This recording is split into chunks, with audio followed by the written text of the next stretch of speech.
Halo semuanya, salam pramuka. Kembali lagi di channel SBH Waran Raniyoso. Pada kesempatan kali ini kita akan membahas topik yang lagi hype kali ini, yaitu pandemi virus corona. Dan juga nanti apa sih peran-peran adik SBH dalam rangka penanggulangan dan pencegahan COVID-19 ini. Sudah ada di sebelah saya Instruktur Krida Penanggulangan Penyakit, yaitu Kang Titik. Halo. Beliau adalah pemegang program P2 di Puskesmas Raniyoso. Beliau adalah perawat induk dan saat ini juga menjabat sebagai petugas surveillance di Puskesmas Raniyoso. Iya, betul Kak Dabra. Bicara terkait dengan pandemi virus corona ini. Iya. Kenapa sih kok tiap hari itu masih ada peningkatan kasus, entah itu konfirmasi ataupun suspek, dan apa sih yang sebenarnya terjadi di masyarakat itu menurut pandangan kakak? Iya Kak Dabra. Memang sejauh ini tidak kita pungkiri, memang penyebaran kasus COVID-19 di seluruh wilayah Indonesia itu semakin meningkat.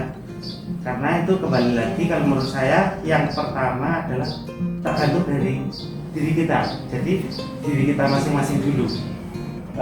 Dengan kita memenuhi atau mematuhi peraturan protokol kesehatan, insya Allah itu bisa dikurangi. Dan kemudian kayak kita maunya janganlah kemana-mana dulu, itu kalau tidak penting. Jadi kita kemana-mana itu kalau mungkin kebutuhan bekerja atau kemudian untuk kebutuhan yang urgent sangat penting. Jadi kalau hanya main-main, berwisata atau apa, itu sebaiknya tidak dilakukan. Terus kemudian walaupun kita dalam posisi bekerja atau posisi apa yang penting, itu tetap protokol kesehatan itu harus kita perhatikan. Seperti contohnya pakai masker lah biasa. Jadi pada intinya semakin meningkatnya kasus itu karena mungkin masyarakat ini keluar bukan karena urusan mendesak gitu.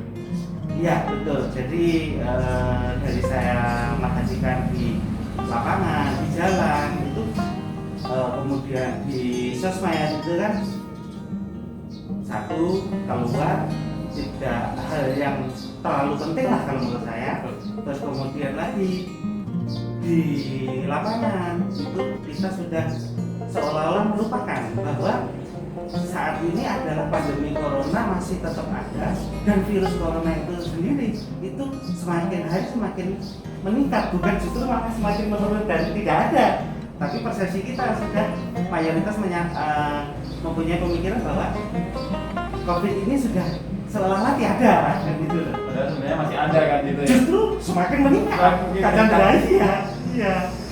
Terus juga mungkin dikarenakan masyarakat ini juga nggak patuh sama protokol kesehatan, keluar rumah itu nggak pakai masker, seperti itu kan ya. Itu nomor satu. Kedepannya perlu ada upaya edukasi yang lebih intensif dari semua pihak. Iya, dari semua unsur. Jadi dari masyarakat sampai dengan yang paling tinggi, paling atas. Upaya apa lagi sih yang bisa dilakukan masyarakat supaya pandemi ini segera berakhir? Nah, kita pertama harus mengetahui dulu. Kita harus mengetahui dulu hitungannya definisi COVID itu. Jadi kita harus tahu betul apa sih COVID itu, apa sih corona itu, seperti itu. Jadi pertama definisi COVID adalah suatu penyebaran penyakit yang disebarkan oleh virus, yaitu virus corona disease. Nah, terus kemudian setelah kita mengetahui definisinya, kita juga harus percaya dan yakin bahwa COVID ini memang betul-betul ada. Terus kemudian lagi kita harus mematuhi protokol kesehatan tadi yang sedikit tadi sudah kita ulas, tapi ini sekarang kita ulas yang lebih detail lagi. Satu, tadi minimal kita harus sering-sering cuci tangan pakai sabun. Terus kemudian cara-cara cuci tangan yang benar itu kan sudah ada, bisa dilihat di berbagai informasi-informasi, baik itu Betul, baik itu cetak ataupun elektronik. Kita sekarang sudah nggak kekurangan informasi kalau masalah itu. Terus kemudian yang kedua, kita harus pakai masker kalau bisa dimanapun kita berada, dan cara memakai masker yang benar. Oke, gimana itu? Nah, jadi kita kan kadang sudah betul pakai masker, tapi tidak dipakai, hanya ditaruh di bawah dagu.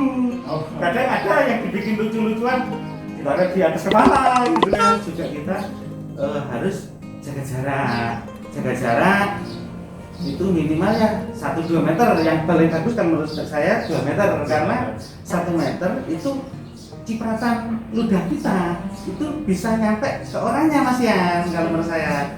Terus kemudian seperti kita bersalam-salaman, sebenarnya kita sebagai orang timur kalau tidak bersalam-salaman kan memang seolah-olah kayaknya kurang pas ya kayaknya ya.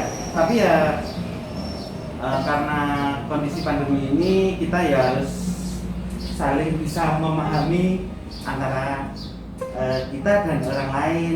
Kita juga menyadari kalau dengan orang lain tidak bersalaman dengan kita, dan kita pun ya mohon untuk disadari juga kalau tidak bersalaman dengan orang lain, bukan untuk mengurangi rasa hormat kita, bukan. Terus kemudian lagi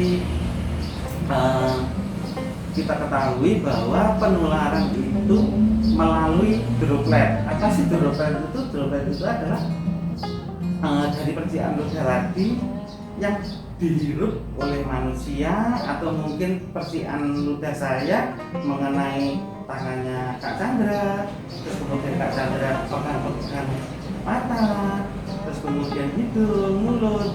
Jadi dari daerah-daerah mukosa itu adalah daerah yang berair, atau mungkin kayak mulut, hidung tadi, atau mata, seperti itu Kak Chandra. Jadi pada intinya 3 ya? Iya, Menjaga jarak, betul. cuci tangan pakai sabun, Betul. dan juga memakai masker. Iya. Terus kemudian tadi yang untuk cuci tangan itu kan kita cuci tangan pakai sabun, atau kalau di tempat yang lain atau darurat kita seyogianya selalu membawa hand sanitizer Kak Chandra. Betul.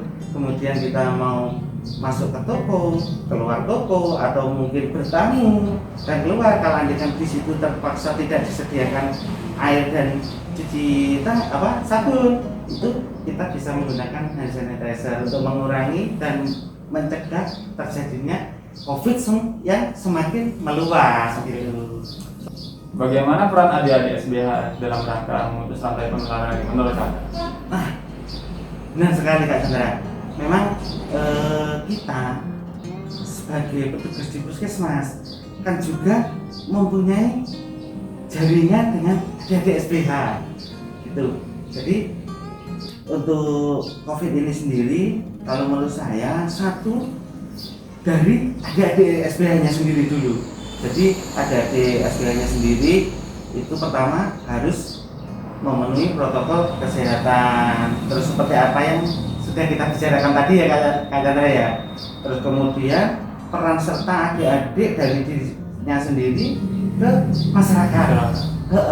Jadi menyampaikan informasi tentang COVID yang benar ke masyarakat, agar masyarakat bisa semuanya bisa memahami, bisa face to face. Terus kemudian bisa adik-adik kan mungkin ada yang ikut pengajian, atau mungkin juga di pondok, atau mungkin juga ikut organisasi di sekolah. Adik-adik menginformasikan di tempat-tempat itu tadi, baik face to face ataupun dengan kelompok masyarakat yang lain. Apa itu momennya, yang penting caranya diberikan seperti itu. Minimal ke keluarga sendiri dulu kan? Iya, betul sekali. Diri sendiri, keluarga, masyarakat gitu. Tadi hasil wawancara saya dengan Kak Didi mengenai fenomena pandemi virus corona atau COVID-19, dan juga bagaimana sih peran-peran adik SBH dalam rangka menanggulangi dan mencegah penyebaran virus corona. Apabila ada pertanyaan, silakan ajukan di kolom komentar di bawah ini. Jangan lupa like, komen, dan subscribe. Saya Hadi, salam